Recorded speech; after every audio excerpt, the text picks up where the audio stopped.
Kuki-Chin national front KNF সন্ত্রাসীদের কার্যক্রম যতদিন থাকবে যৌথ বাহিনীর অভিযান ততদিন চলবে বলে জানান বিজিবির মহাপরিচালক মেজর জেনারেল মোহাম্মদ আশরাফুজ্জামান সিদ্দিকী।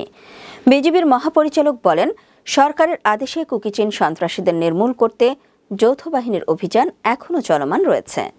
সোমবার বিকেলে থানচি ও রুমা উপজেলার বিভিন্ন সীমান্ত পরিদর্শন শেষে সাংবাদিকদের এসব কথা বলেন বিজিবির মহাপরিচালক।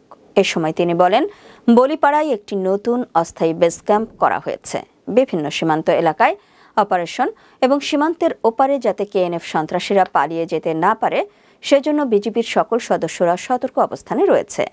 এর আগে রুমার দোপানি ছড়া বিওপি পরিদর্শন শেষে সকল পর্যায়ের বিজিবি সদস্যদের সাথে অপারেশনাল, প্রশিক্ষণ ও প্রশাসনিক বিভিন্ন বিষয়ে মত বিনিময় করেন বিজিবি মহাপরিচালক।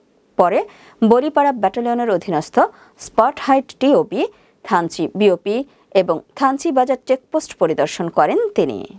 বিভিন্ন বাহিনী মিলে যৌথ বাহিনী হিসাবে সরকারের আদেশে যে কেএনএফ বা কুকিচিন সন্ত্রাসীদের বিরুদ্ধে যেই অপারেশন পরিচালিত হচ্ছে সেটা সরেজমিনে সেসব জায়গায় বিওপি সমূহ মেনটেন করা, অগমেন্ট করার পাশাপাশি সেনাবাহিনীর পরিকল্পনা অনুযায়ী তাদের বিভিন্ন অপারেশনে সহায়তা প্রদান করছে।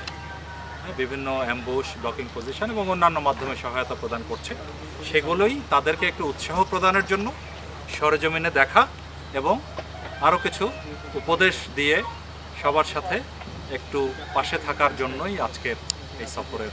বলিপাড়ার ওখানে আমরা নতুন একটি টেম্পোরারি একটি বেস করেছি, ওখানে স্পট হাইট, সেখানে ঘুরে আসছি।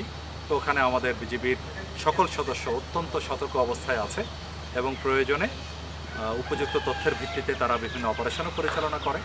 এবং এখান থেকেও আরেকটু বর্ডার এলাকায় এই রুমা ব্যাটালিয়নের কিছু বিওপিতে গমন করব এবং একইভাবে ওখানে বেশ সতর্ক অবস্থায় আছে এবং যাতে করে এই কেএনএফ সন্ত্রাসীরা যাতে ওই দিক দিয়ে কোনো ধরনের অপারেশন পরিচালনা করা কিংবা বর্ডার ত্যাগ করে পালিয়ে যাওয়া সম্ভব না হয় সেজন্য বিজিবির প্রত্যেকটি সদস্য বদ্ধপরিকর।